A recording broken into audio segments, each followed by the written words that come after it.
kita memiliki dua ginjal, yaitu ginjal kiri dan ginjal kanan. Ya. Kemudian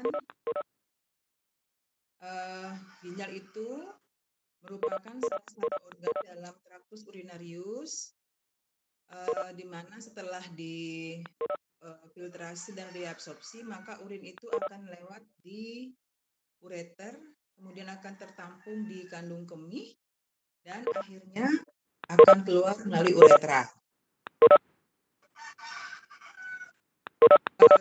Dalam setiap ginjal itu ada 1 juta nefron, ya, dan setiap nefron itu terdiri dari glomerulus dan tubulus yang fungsinya adalah kalau glomerulus berfungsi untuk filtrasi, sedangkan tubulus berfungsi untuk reabsorpsi dan sekresi.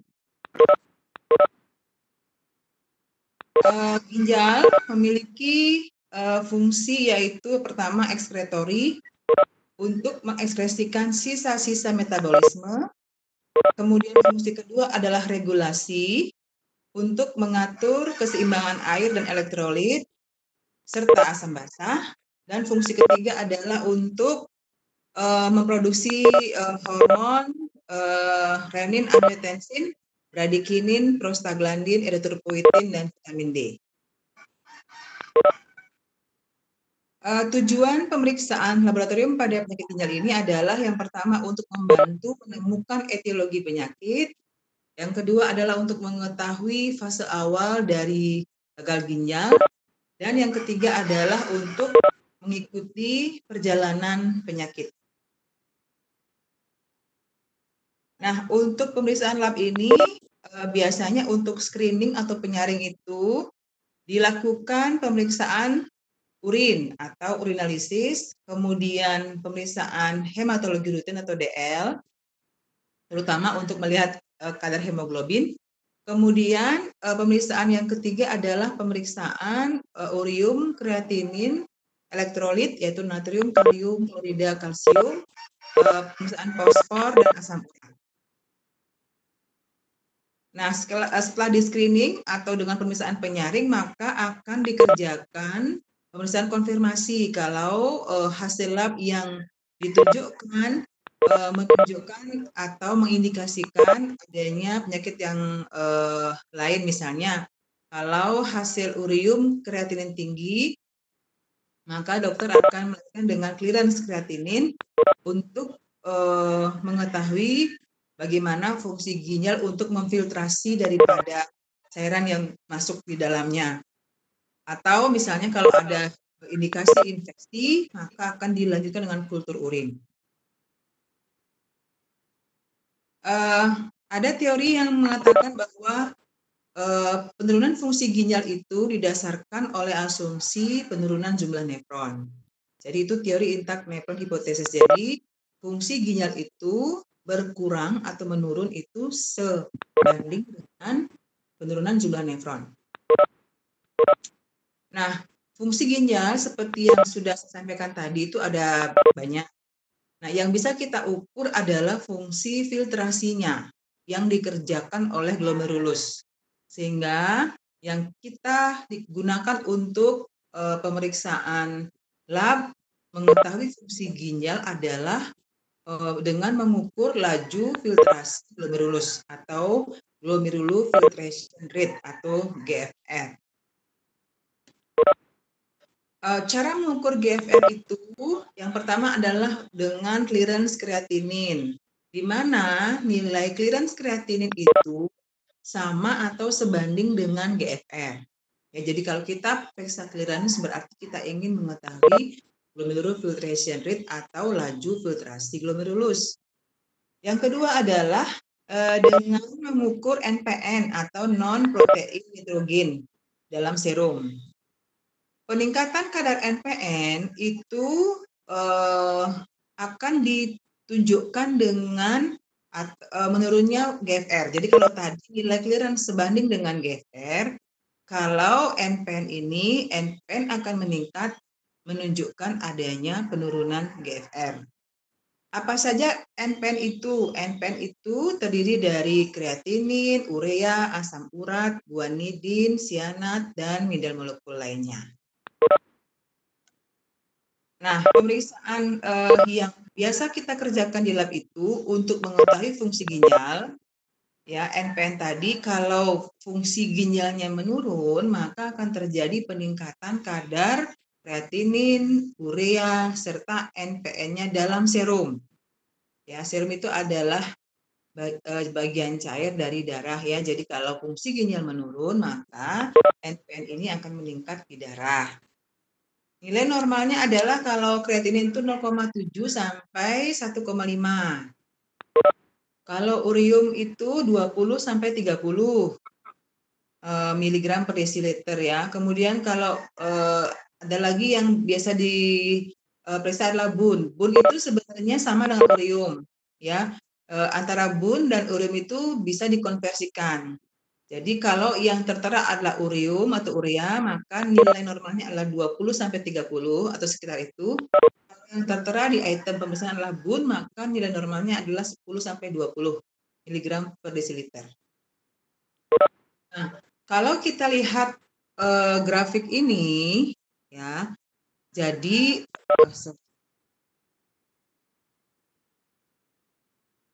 kita akan bisa melihat antara serum kreatinin dan clearance kreatinin.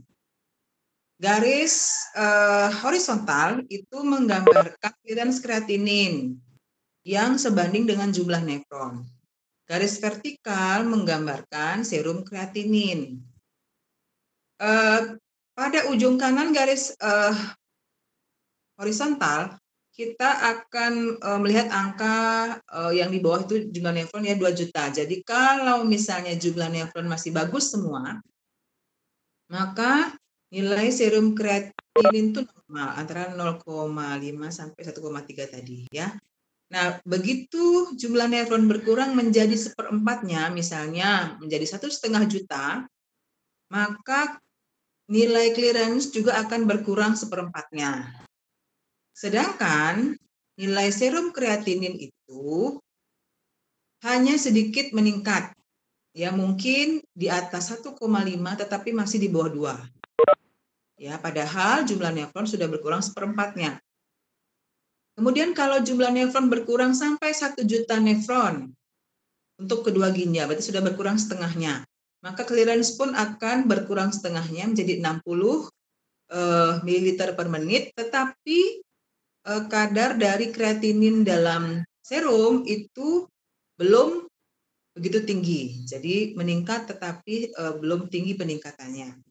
Nah, kalau jumlah nefron yang berkurang sudah lebih dari setengahnya, barulah nilai serum kreatinin ini akan sangat meningkat. Jadi kalau kita menemukan bahwa hasil kreatinin serum dari pasien tinggi, berarti jumlah nefron yang bekerja mungkin sudah hanya seperempat, ya, karena artinya sudah kurang dari setengah totalnya. Ya, jadi maka yang lebih sensitif atau lebih baik untuk memeriksa fungsi ginjal adalah clearance kreatinin karena dia akan sebanding dengan penurunan jumlah nefron. Jadi kalau jumlah nefron berkurang seperempat, maka hasil clearance pun akan menjadi berkurang seperempat dari range normalnya. Oke, kita akan lanjut pada masing-masing item pemeriksaan dari NPN. Yang pertama adalah urium. Urium dalam serum meningkat pada gangguan fungsi ginjal dan peningkatannya mendahului peningkatan kadar kreatinin. Pemeriksaannya selalu bersama dengan pemeriksaan kreatinin untuk menentukan atau membedakan penyebab dari gangguan fungsi ginjal tersebut, apakah prerenal, renal, atau postrenal. Penyebab prerenal meliputi bisa penurunan volume atau shock dan peningkatan katabolisme protein. Sedangkan penyebab ginjal atau renal meliputi nefritis, sindrom nefrotik. Kemudian penyebab postrenal meliputi obstruksi traktus urinarius, misalnya batu ya. Dan peningkatan urea serta kreatinin ini bisa kita bandingkan. Kalau peningkatan urea lebih tinggi dibandingkan kreatinin, maka mengindikasikan bahwa penyebab dari gangguan fungsi ginjal itu adalah prerenal. Jadi uriumnya meningkat lebih tinggi atau lebih banyak dibandingkan dengan kreatinin. Nah, kalau peningkatan uriumnya itu ringan atau sedikit dibandingkan dengan kreatinin, maksudnya adalah bahwa kreatinin lebih tinggi dibandingkan.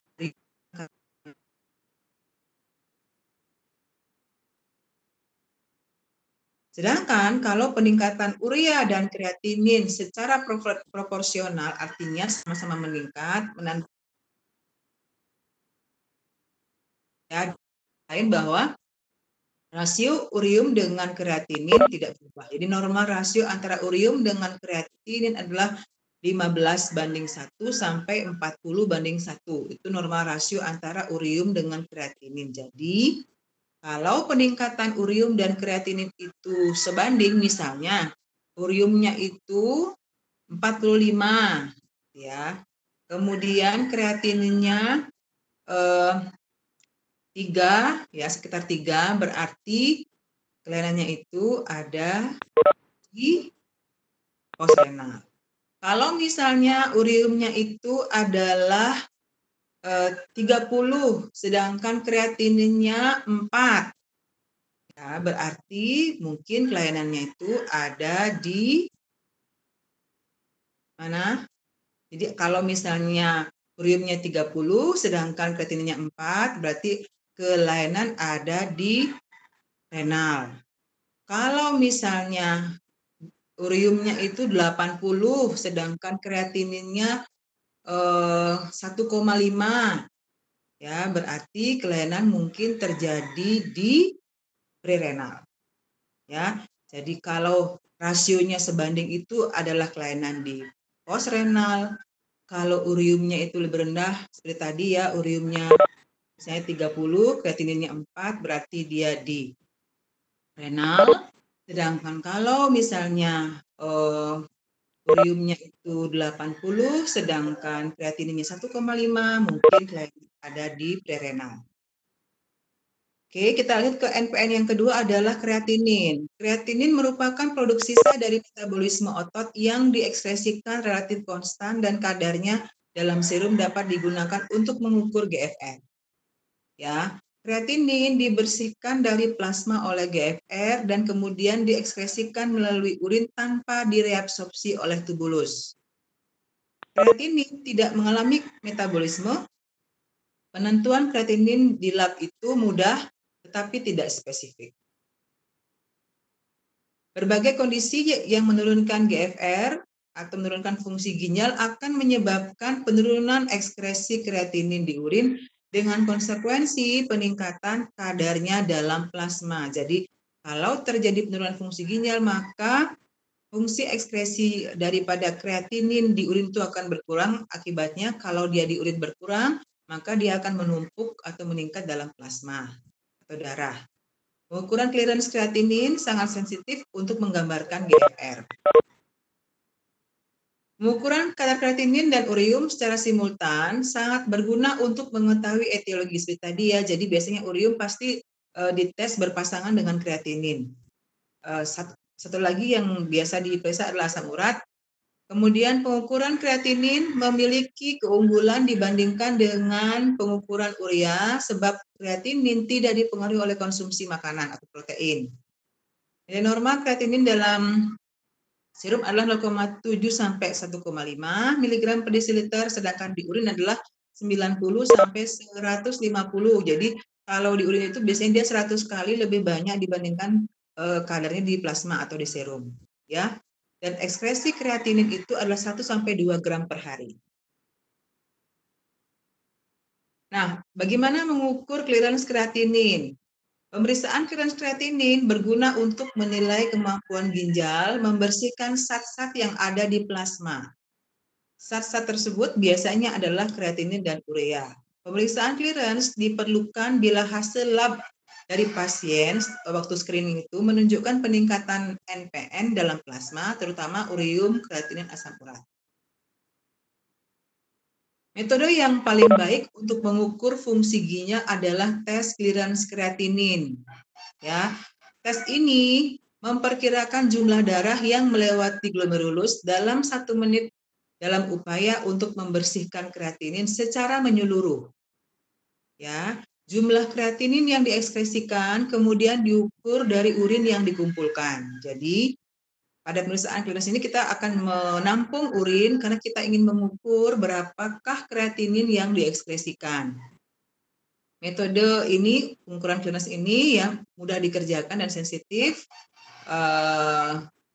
dikerjakan di lab yang memang bisa memeriksa kreatinin urin.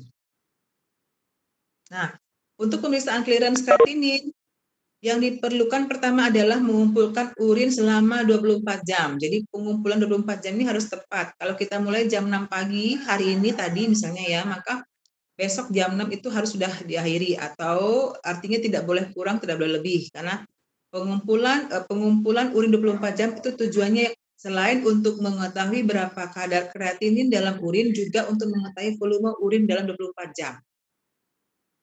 Ya. Kemudian selain mengumpulkan urin 24 jam, juga mengambil contoh darah. Jadi kita ambil sampel darah pasien untuk menentukan kreatinin serum atau kreatinin di darahnya.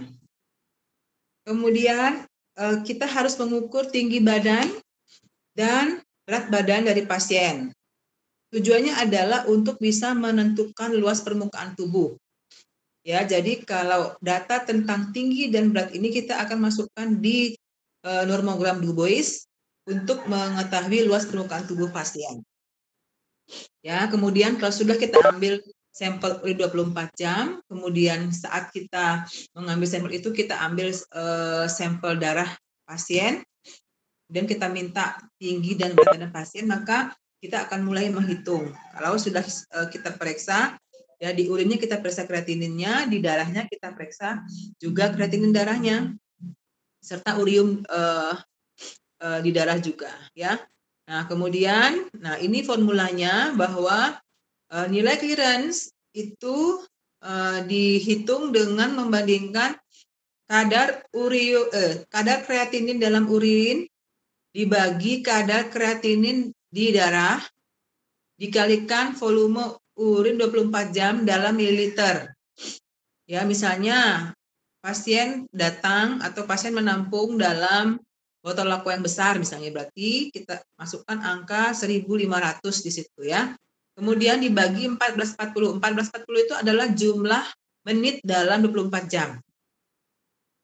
Ya, kemudian dikalikan 1,73 itu adalah luas permukaan tubuh pasien atau orang normal dibagi dengan luas permukaan tubuh pasien yang kita dapat setelah kita memasukkan tinggi dan berat badan pasien pada kurva Du Bois. Nilai normal daripada clearance ini adalah untuk laki-laki 117 plus minus 20 ml per menit, perempuan itu 108 kurang plus minus 20 ml per menit. Nah, ini normogram Du Bois ya, jadi kita masukkan data tinggi badan pasien pada skala paling kiri, kemudian kita masukkan data berat pasien di skala paling kanan, kemudian kita buat garis yang menghubungkan antara tinggi badan dan berat badan. Itu akan ketemu luas permukaan tubuh, ya, yang tengah-tengah itu. Jadi antara titik di tinggi badan dengan titik di berat badan kita hubungkan, maka akan menyinggung atau mengenai titik di skala luas permukaan tubuh, itulah yang kita ambil angkanya, kita masukkan di rumus yang tadi. Ya, nah seperti ini ya, jadi tingginya 167, beratnya 60, kita buat garis, maka luas permukaan tubuhnya adalah 1,65. Oke, jadi kesalahan pengukuran clearance itu bisa terjadi kalau pertama penampungannya tidak tepat 24 jam. Mungkin kurang atau lebih. Karena kenapa? Kalau lebih, maka volumenya akan lebih banyak dari yang seharusnya kita akan masukkan angka yang lebih banyak di rumus itu. Kalau kurang, berarti volumenya juga akan kurang. Ini hati-hati. Yang sering terjadi adalah pasien tidak diberikan informasi yang tepat, sehingga pasien tidak menampung urin dengan betul. Sehingga volume yang dibawa ke lab itu sedikit, berarti angka yang dimasukkan juga kecil. Kalau angka yang dimasukkan kecil, maka clearance-nya akan rendah hasilnya. Jadi hati-hati. Itulah sebabnya kenapa kita harus memberikan edukasi atau penjelasan yang tepat kepada pasien. Karena beberapa kesulitan dalam menampung urin 24 jam, misalnya pada pasien yang rawat jalan atau pada pasien yang memang kesulitan menampung, maka ada cara penghitungan GFR yang kita hitung dari beberapa angka yang ada. Yang biasanya kita katakan estimated GFR atau IGFR. Ada 3 formula. Yang pertama adalah formula Cockcroft and Gold. Jadi clearance creatinine atau CRCL sama dengan 140 dikurangi umur dikalikan berat badan dalam kilogram dibagi serum kreatinin ya kali 72.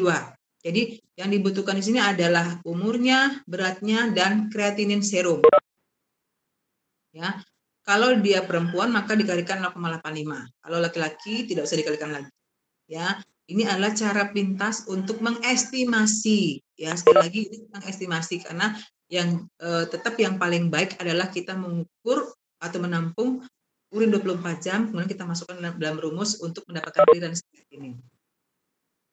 Formula yang kedua adalah MDRD, ya, di mana clearance kreatinin adalah 1,175 kali kreatinin pangkat minus 1,154 kali umur pangkat minus 0,203, dan kalau pasiennya perempuan dikalikan 0,742. Kalau laki-laki tidak usah dikalikan lagi, ya. Kemudian formula yang ketiga CKD-EPI itu menggunakan log. Jadi ya, saya hanya sampaikan datanya yang diperlukan untuk CKD-EPI itu adalah kreatinin serum, umur, jenis kelamin. Ya, semua hampir sama. Ya, membutuhkan data kreatinin serum, kemudian umur pasien, serta jenis kelamin pasien. Cuma rumusnya yang berbeda. Di semua rumus ini didapatkan dari hasil penelitian. Jadi pastinya bahwa peneliti itu akan membandingkan antara nilai clearance yang didapat dari urin yang ditampung 24 jam dengan rumus yang dipakai ini, ya. Oke, untuk tes fungsi ginjal saya kira sudah cukup. Nanti saya akan buka pertanyaan di belakang, ya. Saya akan lanjut dengan urinalisis. Untuk urinalisis maka sampel urin yang sebaiknya dipakai adalah urin pagi. Artinya urin pertama yang didapat ketika pasien atau orang sedang bangun tidur. Kenapa yang paling baik adalah urin pagi? Karena volume dan osmolaritasnya seragam. Kemudian dia lebih kental dan pH-nya rendah. Ya, itu yang paling baik. Tapi memang sayangnya kalau kita pasien rawat jalan, ya, maka lab itu bukanya biasanya kan jam 8 atau jam 7 lah paling pagi. Sedangkan rata-rata orang itu bangun jam 5 atau jam 6, sehingga kalau yang ditampung urin baru bangun, kemudian dibawa ke lab itu 2 jam, 3 jam setelah ditampung, itu pun akan rusak. Maka selain urin pagi memang yang paling baik, juga bisa dipakai urin sesaat atau urin acak atau random. Ya, kemudian kalau misalnya pasien rawat inap, maka yang paling baik adalah urin pagi. Jadi begitu dia bangun, tampung urinnya kirim ke lab. Ya, kalau rawat inap kan labnya 24 jam, jadi jam berapapun bisa mengirim sampel ke sana. Jadi sampel urin itu kalau tidak bisa menggunakan sampel yang baru bangun pagi, kita bisa gunakan random sampel atau urin yang acak. Cuma pasti ada kelemahannya, dia bisa saja cair pada pasien yang banyak minum misalnya, atau pH-nya itu tidak homogen. Nah, sampel yang paling baik dipakai untuk pemeriksaan adalah sampel yang kurang dari 1 jam setelah penampungan. Jadi saya sampaikan tadi bahwa kalau kita menampung labnya sudah lama, maka hasil yang dikeluarkan tidak akan menggambarkan keadaan yang sebenarnya. Justru akan terjadi banyak sekali perubahan selama urin itu kita simpan atau sebelum kita bawa ke lab. Ya, jadi kalau memang tidak mungkin membawa sampel urin itu ke lab dalam waktu kurang dari 1 jam, kita menampungnya secara acak atau kita pakai urin sesaat. Kemudian, nah ini yang saya sampaikan tadi untuk menampung 24 jam urin untuk clearance, ya. Jadi kalau tadi pagi kita mulai jam 6, maka jam 6 tadi pagi itu mau tidak mau berkemih, itu berkemih dan air seninya itu dibuang, ya, bukan ditampung. Nah, setelah itu baru mulai ditampung.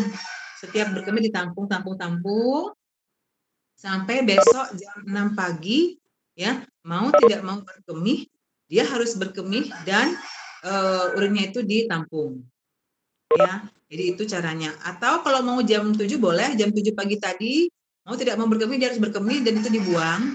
Kemudian buang air kecil berikutnya, baru mulai ditampung, terus setiap buang air kecil sampai besok jam 7 pagi, mau tidak mau dia harus berkemih dan itu ditampung untuk terakhir kalinya. Nah, itulah yang kita ukur volumenya berapa, kemudian kita homogenkan, kita ambil ya sekitar 20 mili untuk kita periksa. Jadi sisanya itu ya dibuang. Jadi yang besar itu hanya untuk mengetahui angka berapa volumenya, sedangkan yang kita ambil sebagai sampel itu hanya 20 mili, tapi dengan menghomogenkan dulu sampelnya atau menghomogenkan urin yang keseluruhan ditampung tadi. Nah, pemeriksaan urin itu ada 3 macam, pemeriksaan fisis, pemeriksaan kimia, pemeriksaan mikroskopis. Untuk fisis biasanya adalah kita menghitung jumlah yang tadi ya untuk clearance. Kalau memang kita tampung 24 jam, kalau enggak ya kita langsung ke baunya, kemudian ada buih atau tidak, warnanya, serta kejernihannya. Kalau pemeriksaan kimia, kita akan periksa berat jenisnya, pH, protein, glukosa, badan keton, bilirubin, urobilin atau urobilinogen, nitrit, eritrosit, dan leukosit. Sedangkan pemeriksaan yang ketiga adalah sedimen atau mikroskopis. Yang kita periksa adalah sel darah, sel epitel, kes atau torak, dan kristal. Yang pertama adalah pemeriksaan fisis. Kita kalau memang mau menampung 24 jam, kita pasti hitung berapa jumlahnya. Normalnya adalah 1.200 sampai 1.500 ml per 24 jam. Variasinya tergantung pada luas permukaan tubuh, pemakaian cairan, kelembaban, atau penguapan. Kemudian kalau tidak menampung 24 jam, kita langsung ke bau. Normalnya bau urin itu tidak keras ya. Kemudian ada buih atau tidak. Normalnya kalau dia berbuih sedikit ya warnanya putih. Tapi kalau misalnya dia banyak mengandung protein maka dia akan banyak buihnya. Kalau buihnya berwarna kuning maka mungkin mengandung pigmen empedu atau bilirubin. Nah, kemudian untuk warna normalnya adalah berwarna kuning muda atau urokrom. Ya. Nah, kalau abnormal itu ada abnormal patologis, ada abnormal non patologis. Saya akan jelaskan di slide berikutnya. Kemudian selain bau, warna juga kita cek kejernihan. Kalau dia jernih itu normal. Kalau dia misalnya keruh, warnanya putih, mungkin mengandung fosfat amorf. Kalau atau urat amorf gitu. Kalau dia coklat, kemudian kalau dia mengandung darah, dia akan berwarna merah sampai kecoklatan. Kalau mengandung nanah, dia akan seperti susu gitu ya. Atau kalau ada kumannya banyak juga dia akan keruh. Nah, ini warna, ada perubahan warna yang non patologis dan patologis ya. Jadi patologis itu misalnya pada orang yang menderita liver disease di mana terjadi peningkatan bilirubin maka warna urinnya akan seperti teh. Kemudian pada peningkatan urobilin akan terjadi merah kecoklatan. Atau pada urin yang bercampur dengan darah ya akan berwarna merah dengan kabut coklat. Nah, jadi pemeriksaan fisik sudah tadi ya, ada baunya, kemudian keruhannya, warnanya, kemudian kita akan lanjut ke pemeriksaan atau parameter kimia. Yang diperiksa yaitu ada berat jenis, pH, leukosit, nitrit, protein, glukosa, badan keton, urobilinogen, bilirubin, dan darah atau eritrosit atau hemoglobin. Ya. Nah, ini adalah cara pemeriksaannya. Nanti saya akan tampilkan video di belakang bagaimana cara pemeriksaan sari celupnya. Nah, kegunaannya adalah untuk pemeriksaan rutin, memantau pengobatan, memantau sendiri, dan juga sebagai tes penyaring atau screening. Nah, ini adalah parameter yang ada pada tes cari celup atau kimia urin. Ada spesifik gravity atau berat jenis, ada pH, ada leukosit, nitrit, protein, glukosa, keton, urobilinogen, bilirubin, blood atau darah, bisa blood-nya yang terdeteksi atau hemoglobinnya. Jadi kalau misalnya dia bercak-bercak berarti dia itu blood, kalau dia homogen berarti dia darah. Yang sebelah kanan adalah hasil kalau kita baca di alat ya. Jadi ada yang bersifat kuantitatif atau angka seperti berat jenis, pH, ya yang lainnya adalah bersifat semi kuantitatif. Jadi plus minus juga bisa muncul angka. Jadi dia semi kuantitatif. Nah, parameter yang pertama adalah pH ya. Jadi kalau urin yang kita simpan itu lama, seperti tadi kita terlalu lama membiarkan sampel sehingga sampai di lab itu lebih dari 1 jam, maka akan menyebabkan pH-nya menjadi alkali. Jadi dia mungkin awalnya ketika baru dikeluarkan, baru tampung itu normal, tapi karena kelamaan dibiarkan sebelum dibuang ke lab, maka dia menjadi basah atau alkali karena bakteri yang ada di sampel itu mengubah urea menjadi amonia. Jadi hati-hati kalau kita sekali lagi terlambat membawa sampel ke lab, maka akan terjadi perubahan pada urin sehingga hasilnya tidak akan menggambarkan keadaan pasien yang sebenarnya. Nitrit ini adalah bermanfaat untuk menunjang dugaan adanya infeksi saluran kemih, terutama infeksi yang tidak memberikan gejala.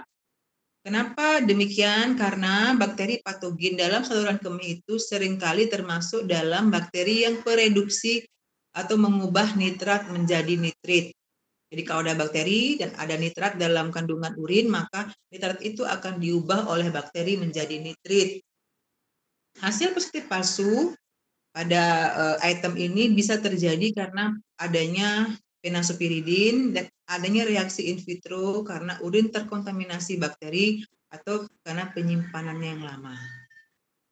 Hasil negatif palsu terjadi pada urin yang digunakan sebagai sampel yang kurang lama tersimpan dalam kandung kemih. Jadi dia juga membutuhkan waktu bakteri itu untuk mengubah nitrat menjadi nitrit. Jadi kenapa tadi juga yang paling baik adalah menggunakan sampel urin pagi, karena urin pagi itu pasti akan lama tersimpan di kandung kemih, memberikan kesempatan bakteri yang ada untuk mengubah nitrat menjadi nitrit kalau ada bakterinya dan kalau ada nitratnya.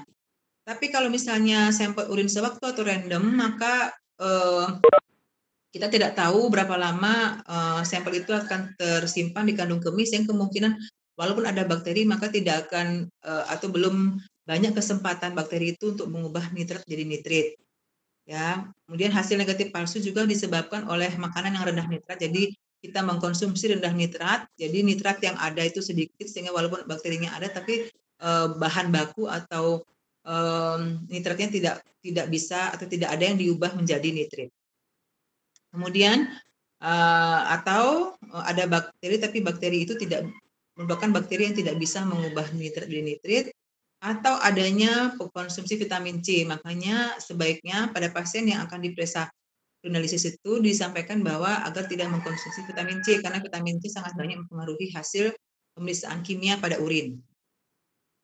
Ya. Kemudian protein. Jadi tadi sudah ada pH, kemudian nitrit, sekarang protein. Urin yang alkalis atau basa akan mengubah pH larutan penyangga yang ada di stick itu sehingga menyebabkan hasil positif palsu. Ya, jadi kalau urinnya basah, maka protein bisa menjadi positif palsu. Kemudian sisa desinfektan. Ya, jadi kenapa kita selalu menggunakan tabung atau wadah pemeriksaan yang sekali pakai, karena kalau kita cuci kemudian ada sisa deterjen desinfektan, maka itu akan bisa mempengaruhi hasil jadi positif palsu. Kemudian hasil negatif palsu disebabkan oleh karena adanya protein selain albumin. Glukosa hasil positif palsu karena adanya beban oksidator yang kuat, ya. Kemudian hasil negatif palsu oleh karena adanya bahan reduktor seperti asam askorbat, ini vitamin C lagi ya, tetrasiklin, natrium fluoride atau urin yang didinginkan dan kadar ketonnya 40 mg per desiliter. Atau pada urin yang mengandung glukosa 75 sampai 125 mg per desiliter. Keton itu hasilnya akan negatif palsu pada urin yang penyimpanan tidak baik sehingga terjadi penguapan atau perubahan dari asetoasetat menjadi aseton. Nah, urobilinogin ini juga parameter yang biasa dilihat pada liver disease ya. Secara fisiologis urobilinogin itu ada ya dalam urin. Hasil negatif palsu atau dia akan jadi negatif kalau ada nitrit dan asam askorbat lagi, vitamin C lagi ya, ada sisa pengawet formalin di situ atau pada urin yang disimpan dalam suhu kamar lebih dari 1 jam. Ini positif palsu pada penggunaan obat-obatan atau bahan yang memberikan warna merah pada urin. Bilirubin juga merupakan item yang dipakai atau diperiksa pada liver disease ya. Positif palsu disebabkan oleh bahan yang memberikan warna merah pada urin. Negatif palsu sekali lagi vitamin C ya, kemudian adanya nitrit, kemudian hidrolisa bilirubin jadi bilirubin bebas atau pada sampel yang terpapar sinar matahari. Jadi bilirubin akan teroksidasi sehingga hasilnya akan rendah atau negatif palsu. Nah, leukosit urea ya dasar pemeriksaannya adalah memeriksa enzim esterase leukosit dalam urin ya berdasarkan reaksi esterase yang merupakan enzim pada granula azurofil atau granula primer dari granulosit dan monosit. Jadi kalau di urin itu ada granulosit dan monosit, maka granula azurofil dari granulosit dan monosit ini akan bereaksi enzim esterasenya dengan bahan kimia yang ada di stik urin sehingga hasilnya akan menjadi positif. Ya, banyaknya esterase atau enzim itu menggambarkan tidak langsung jumlah leukosit dalam urin. Bila urin tidak segar, pH urinnya akan menjadi basah, neutrofil akan mudah lisis sehingga jumlah neutrofil yang dijumpai dalam sedimen itu akan berkurang dibandingkan dengan derajat positif daripada esterase. Artinya begini, kalau pemeriksaan urin itu tahapannya adalah pemeriksaan fisik dulu, yang tadi itu baunya, kemudian warnanya dan sebagainya, kemudian baru kita periksa kimianya. Setelah periksa kimia, baru kita periksa sedimennya. Nah, untuk hasil leukosit, kita akan dapat hasil di kimianya dan hasil di sedimennya. Ya, untuk hasil leukosit ini kemungkinan bisa terjadi bahwa hasil leukosit itu di kimia misalnya positif 2, sedangkan di sedimennya ternyata hanya 8 gitu ya. Jadi normalnya kan 0 sampai 6, hanya 8. Jadi walaupun terjadi peningkatan juga di sedimen, tetapi ternyata tapi hasil di sedimen itu tidak sebanding dengan hasil di kimia. Itu mungkin terjadi karena memang ya ini urinnya basah sehingga neutrofil lisis. Neutrofil yang lisis tidak akan terbaca di sedimen. Ya, yang kita bisa baca di sedimen adalah neutrofil yang masih utuh. Ya. Atau jika terdapat glukosa dan protein dalam konsentrasi tinggi di urin, maka akan terjadi negatif palsu. Artinya leukosit itu akan mengkerut. Ya, kalau dia mengkerut berarti tidak akan bisa melepaskan enzim. Jadi pada urin yang pH-nya tinggi, berat jenisnya tinggi, maka akan terjadi hasil yang false negatif pada leukosit karena leuko itu mengkerut sehingga tidak bisa melepaskan enzim esterase sehingga tidak terjadi reaksi antara enzim esterase dengan bahan kimia itu. Ini ya, nah ini koreksi ya, urinnya urin basah. Jadi positif pada stik, negatif pada sedimen atau positifnya di stik itu tinggi sedangkan di sedimen itu peningkatannya tidak terlalu tinggi, itu karena sel-selnya lisis. Sel lisis terjadi pada urin basah. Kemudian kalau sebaliknya dia negatif di stik sedangkan positif di sedimen itu mungkin kan tadi itu berat jenisnya yang tinggi atau yang ada di urin itu hanya limfosit ya, karena limfosit tidak bisa atau tidak mengandung enzim esterase sehingga walaupun ada leukosit ya karena dia hanya limfosit maka tidak terjadi reaksi kimia atau reaksi enzim esterase karena memang limfosit tidak mengandung enzim esterase. Hemoglobin uri, pemeriksaan darah sama dalam urin berdasarkan hemoglobin dan mioglobin. Ya, untuk membedakan apakah itu hemoglobin atau mioglobin yang diperiksa, maka kita perlu sedimen. Jadi kenapa kan sudah ada pemeriksaan kimia, kenapa kita perlu proses sedimen lagi? Ya, karena memang reaksi kimia itu sangat banyak pengaruhnya, sehingga kita selalu perlu konfirmasi dengan sedimen. Seperti ini misalnya, kalau hasil positif pada strip yang menandakan darah, ya itu bisa hemoglobin, bisa mioglobin. Nah, jadi kalau misalnya di stripnya itu positif, tetapi di sedimennya tidak ada, mungkin sel darah merahnya lisis sehingga tidak terbaca sedimen, atau memang yang ada adalah mioglobin. Tuh, ya. Ini pasti palsu pada hemoglobin disebabkan karena bahan oksidator kuat atau pembersih seperti pemutih, karena adanya bakteri penghasil peroksidase, peningkatan berat jenis, dan kontaminasi dari darah menstruasi. Negatif palsu sekali lagi bisa karena vitamin C dan nitrit. Nah, mikrohematuri menurut versi Charles adalah dia dijumpai lebih dari 5 eritrosit per mikroliter. Oke, tadi sudah pemeriksaan kimia ya. Kita akan lanjut ke sedimen. Jadi setelah diperiksa kimia item yang tadi, kita akan lanjut ke sedimen. Nah, di sini ada gambar dari RBC. Ya, RBC itu adalah yang bening, bulat dan bening. Ya, jadi nah pada saat ini kita bisa lihat yang ada titik-titiknya itu adalah leukosit, tapi kalau yang bulat dan bening itu eritrosit. Ya. Jadi eri itu dia bulat tapi bening. Nah, ini WBC atau leukosit, dia bulat tapi dia ada isinya. Ya, karena memang kan leuko itu ada inti dan ada granula ya. Sehingga kalau eri itu dia bulat bening, kalau WBC atau leuko dia bulat lebih besar biasanya dan ada isinya.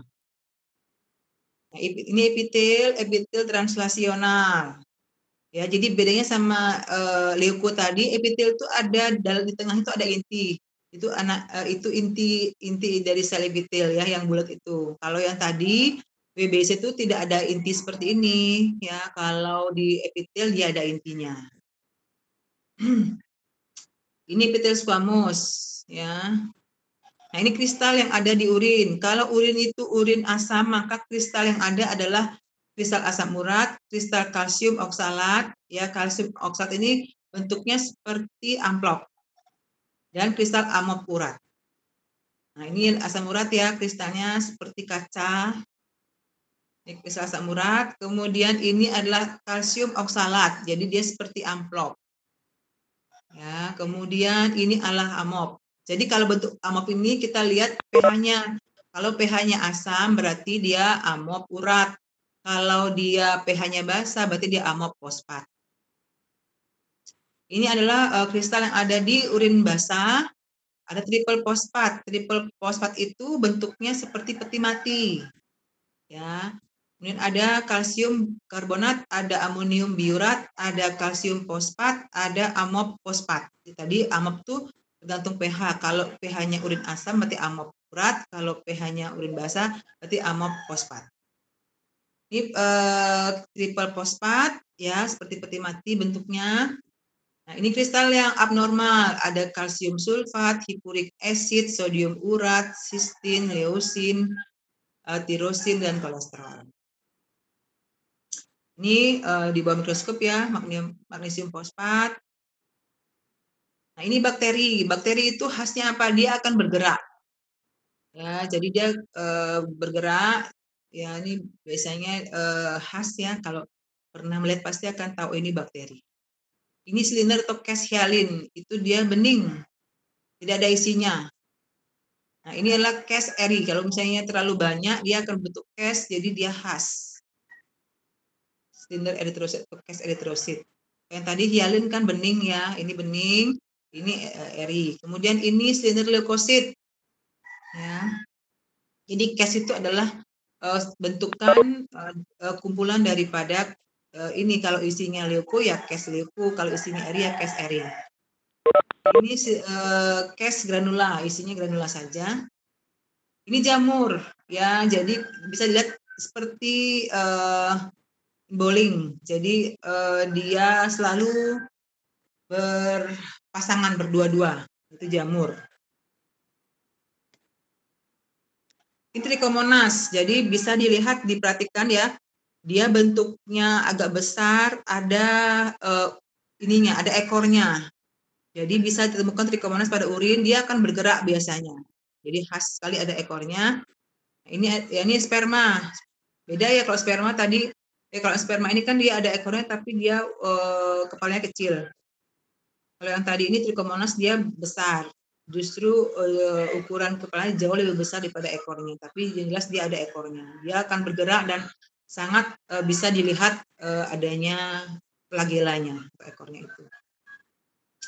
Ini nilai referensi daripada sedimen urin. Jadi kalau kita periksa pada pembesaran 100 kali, ya 100 kali itu artinya 10 objektif, 10 okuler.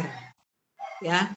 Kalau kita jadi pertama kali setelah kita bikin sedimen, kita pasti lihat yang 10 kali dulu. Yang kita lihat adalah ada case atau tidak. Epitelnya ada atau tidak. Jenisnya apa, jumlahnya berapa. Kemudian ada kristal abnormal atau tidak. Kemudian setelah 10 kali kita akan pindah ke 40 kali. 40 kali objektif sehingga dikalikan okuler berarti jadi 400. Yang kita lihat adalah adanya sel darah merah, sel darah putih, kemudian sel epitel ginjal, kemudian bakteri. Ya. Nah, ini adalah bagaimana cara penghitungannya. Ya, range diperiksa. Jadi 0 sampai 2, 2 sampai 5 itu untuk leuko itu normal. Kalau di atas 5 berarti sudah abnormal. Ya, seperti yang normal tadi, ini adalah bagaimana cara membuat positif 1, positif 2, positif 3. Ada hasil. Karena yang bisa diangkakan tuh hanya sel darah merah dan sel darah putih saja. Yang lain itulah bentuknya semi kuantitatif. Ini adalah jumlah rata-rata perlapangan pandang pada pembesaran 10 objektif. Ini adalah laporan hasil sedimen urin. Ini adalah contoh hasil ya, ada urinolisis mikroskopik, ya, atau sedimen tadi ada eri, leuko, epitel, kristal, case, bakteri, dan lain-lainnya. Ada misalnya apa, sperma atau hal yang lain ya yang ditemukan. Kemudian ada urin chemistry yang tadi kimia itu ada specific gravity, pH, blood, leukosit esterase, nitrit, albumin, glukosa, keton, urobilinogen, dan bilirubin. Dalam setiap hasil lab itu pasti ada parameternya apa, hasilnya apa, reference range-nya berapa, unitnya atau satuannya apa. Ini hasil renal function test, urium atau bun, kemudian kreatinin, ini elektrolit ya, natrium kalium. Oke, saya akan lanjut dengan video. Nanti saya akan putar ya. Nanti setelah ini kita baru tanya jawab.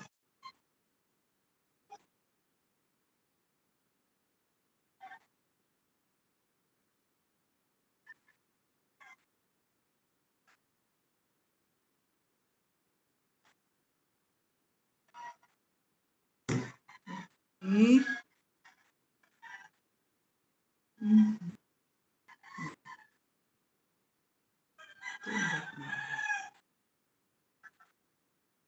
Jadi tadi tentang cara penuangan urin ya.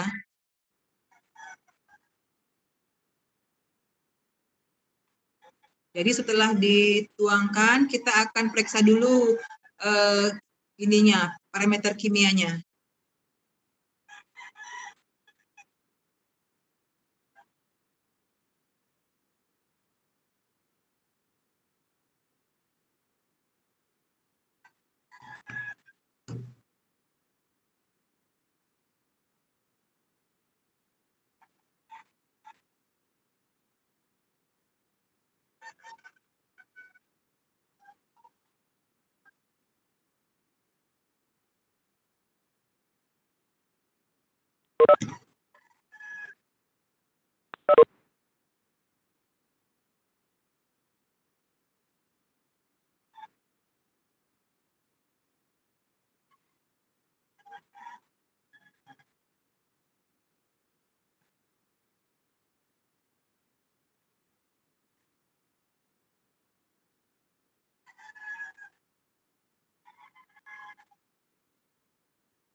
Jadi ini setelah kita celupkan, kita akan interpretasi, kita bandingkan hasil di cari itu dengan skala yang ada di tabung ini reagennya.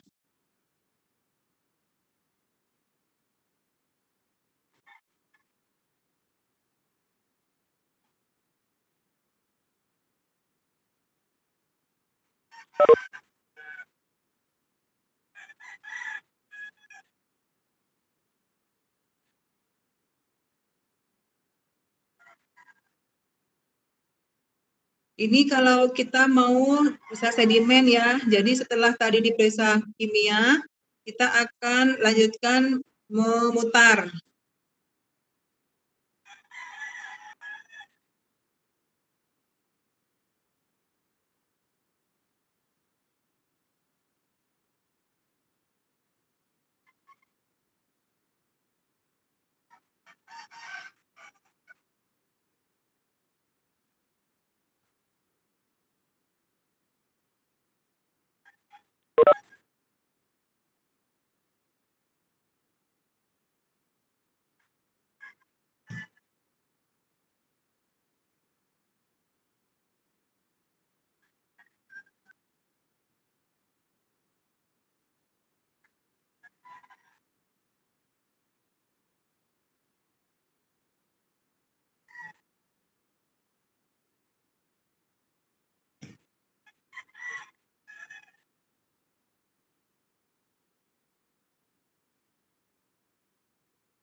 Untuk pemeriksaan sedimen ini kita menggunakan sinar yang minimal ya, dan kondensor diturunkan. Jadi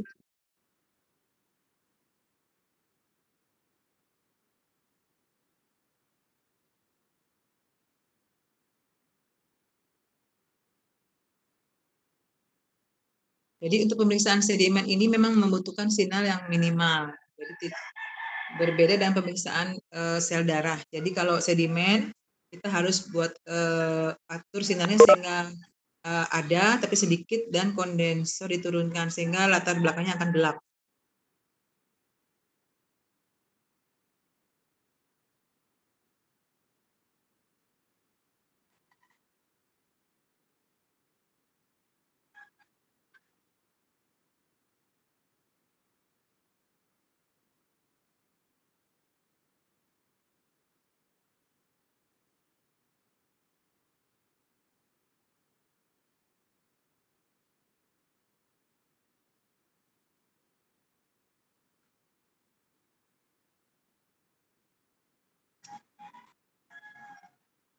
Oke, sudah habis kuliahnya. Silahkan ada yang mau nanya?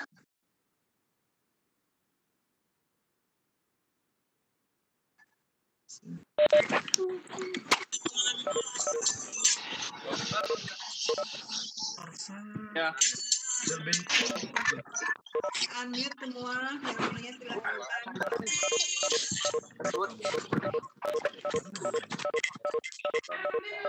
Lewati nih senyum-senyum aja. Mana gerak?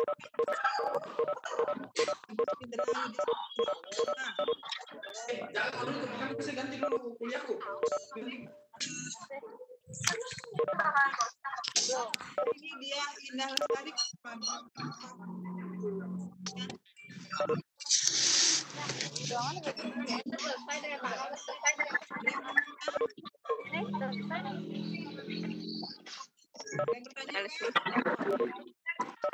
Kortinya mana kortinya?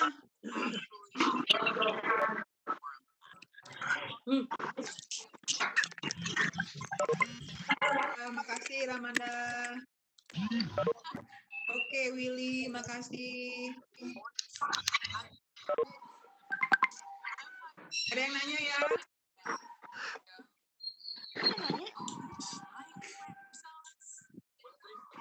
Oke, Fadila terima kasih, Dinda terima kasih. Kalau nggak ada yang nanya saya akhiri ya. Terima kasih perhatiannya. Selamat pagi. Jangan lupa tetap pakai masker. Terima kasih dokter. Cuci tangan. Home.